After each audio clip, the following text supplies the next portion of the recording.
যে আমরা কথা দিয়েছিলাম মানুষের সঙ্গে 2023 থেকে 2028-এর মধ্যে প্রত্যেকটা রাস্তাঘাট, জল, বিদ্যুৎ এগুলো নিয়ে আমরা 100% যাতে কাজ করে এগিয়ে যেতে পারি। আপনাদের বলবো শুধু এই রাস্তা নয়, আরও অনেক কিছু অনেক রাস্তা আছে এবং আজকেও আমি প্রত্যেকটা জীবিকে দেখেছি। প্রায় 50-এর উপর রাস্তা আমাদের এসে আটকে আছে। পথশ্রী রাস্তা, সেই স্কুলগুলো আজকে সেগুলো বন্ধনও হবে। তো ঘটনা হচ্ছে আগামী দিনে যাতে মমতা বন্দ্যোপাধ্যায় সরকারের অভিষেক বন্দ্যোপাধ্যায়ের নির্দেশক্রমে আমরা আগামী দিনে প্রত্যেকটা জায়গায় এগিয়ে যেতে পারি। আমার মনে হয়েছিল যে লাহিড়ীপুরের মধ্যে সাধুপুর, শহর কলোনি, বাণীখালী এই বুথগুলোতে আমরা লাহিড়ীপুরে তুলনামূলকভাবে আমরা পিছিয়ে ছিলাম। তো সেই জায়গা থেকে আমাদের প্রথম দরকার যে সামগ্রিকভাবে অঞ্চলের সমস্ত জায়গাটা ডেভেলপমেন্টটা সমানভাবে তুলে ধরা। বিগত সময়ে কথা প্রসঙ্গে এসে যায় বাণীখালীতে গত পিরিয়ডে তখন মুখ্যমন্ত্রী প্রধান ছিলেন, সেই সময় বাণীখালীতে আমাদের সুইচ গেট, বাণীখালীতে রাস্তা সহ অনেকগুলো দাবি মানুষের ছিল, সেগুলো আমরা পূরণ করতে পেরেছি এবং আগামী দিনে সেই রাস্তা সহ সুইচ গেট সহ অন্য অন্য ডেভেলপমেন্ট দিয়ে আমরা আগামী দিনে আরও বৃহৎভাবে করতে পারি সেই পরিস্থিতি মানুষকে দিয়েছিলাম এবং আমরা সেই লক্ষ্যে এগিয়ে যাচ্ছি। আপনার কাছে অনুরোধ করবো বুদ্ধি ধরে আরও সময় আপনি অপেক্ষা করুন। আমরা নিশ্চিতভাবে প্রত্যেকটা রাস্তাঘাট এবং সামগ্রিক মানুষের ডেভেলপমেন্ট আমরা করে দেবো। প্রত্যেকের কাছে অনুরোধ করব রাস্তার কাজে আপনাদের সাহায্য করবেন এবং এখানে কেউ যেন বিগত সময়ের মতো বা বিগত এখান থেকে বহু বহু বছর আগে যে ঘটনাগুলো ঘটতো সেরকম ধরনের ঘটনা যেন না ঘটে। প্রত্যেকে মানুষের সহযোগিতায় আমরা সামগ্রিক উন্নয়নটা পৌঁছে দেবো মানুষের দ্বারা দ্বারে এবং কেউ যেন কোনো রকম নিজস্ব ইন্টারেস্ট বা ব্যক্তিগত স্বার্থ অভিরুচি পূরণের জন্য এখানে আসবেন না।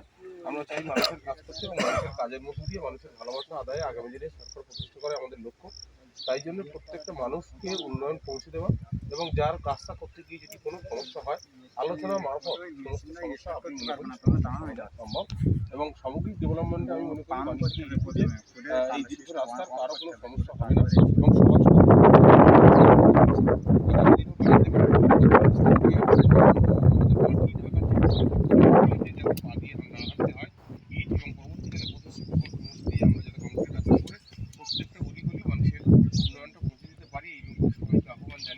আগামী দিনে সবাইকে নিয়ে সবাইকে বুঝিয়ে মানুষকে সংগত করে যাতে আমরা সরকারের উন্নয়নের সঙ্গে মানুষকে থাকতে পারি এবং ক্ষোভ বিক্ষোভ ভুলে আগামী দিনে আঞ্চলিক এবং সার্বিক স্বার্থে মানুষকে এক করে মমতা বন্দ্যোপাধ্যায় সরকারকে পুনঃপ্রতিষ্ঠা করতে পারি সেই লক্ষ্যে আমি সবাইকে আহ্বান এক হতে বলবো। এইটুকু বলে আমার কথা শেষ করছি।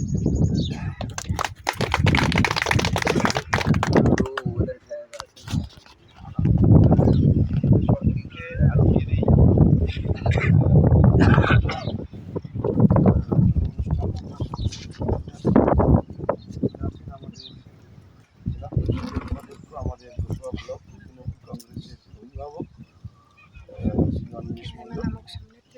আছেন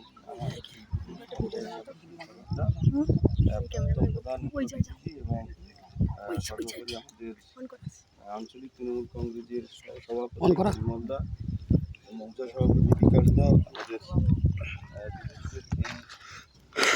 শাসকের সভাপতি এবং নেতৃত্ব সকল মায়েরা সকলকে স্তর বিন্যাসে শ্রদ্ধা প্রণাম ভালোবাসা জানিয়ে আমাদের নেতৃত্ব যেখানে আছে আমরা নিমেষদার হাত ধরে গ্রাম পঞ্চায়েত আমরা 2023-এ পঞ্চায়েতে আসার পর আপনারা নিশ্চয়ই জানেন এনআরসি সম্পূর্ণ বড় একটা এনআরসি কিন্তু একটা বড় ফ্যাক্টর যার মধ্যে দিয়ে বিভিন্ন রকম উন্নয়ন করা যায়। সব থেকে বেশি আমি মনে করি কিন্তু সেই উন্নয়নটাকে স্তব্ধ করে দিয়েছে সেন্ট্রাল গভর্নমেন্ট, আপনারা সকলেই জানেন।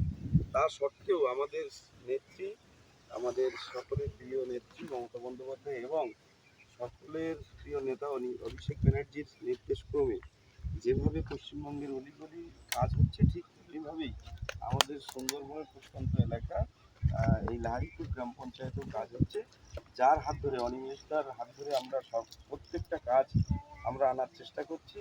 আমার শুধু আবেদন আপনারা আমাদের পঞ্চায়েতের সঙ্গে সহযোগিতা করে আমাদের গ্রাম পঞ্চায়েতের সহযোগিতা আমি একান্তভাবে আপনাদের সকলের কাছে কামনা করি।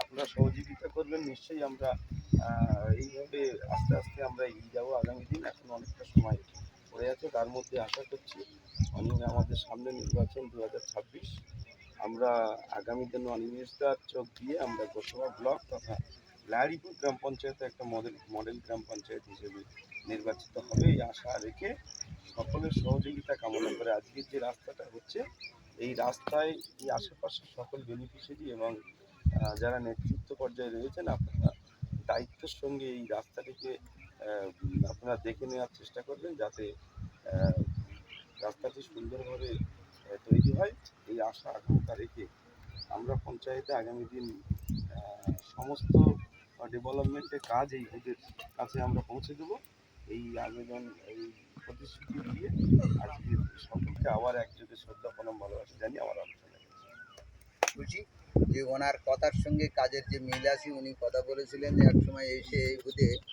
আমাদের ডেকে বলেছিলেন যে ধৈর্য ধরো, যেখানে মাটি আছে আমি তোমাদের মাটি থেকে ইটের উপরে তুলবো, যেভাবে হোক তুমি আজ বিশ্বাস করো। সত্যি এখানে ওধারে আরেকটা রাস্তার কাজ হয়ে গেছে, এই সাইডে যে একটা ফুট ছিল সেটা কাজ হয়ে গেছে। এই রাস্তা যেটা ছিল টোটাল সাধুগুড়ি বুথের সঙ্গে দয়াগুড়ি বুথের সঙ্গে আমাদের জেনেশ্বর বুথের লিঙ্কটা একদম সবার সঙ্গে সবার কানেকশন জুড়ে গেছে। তো আমরা অত্যন্ত কৃতজ্ঞ ওনার এই কাজের জন্য।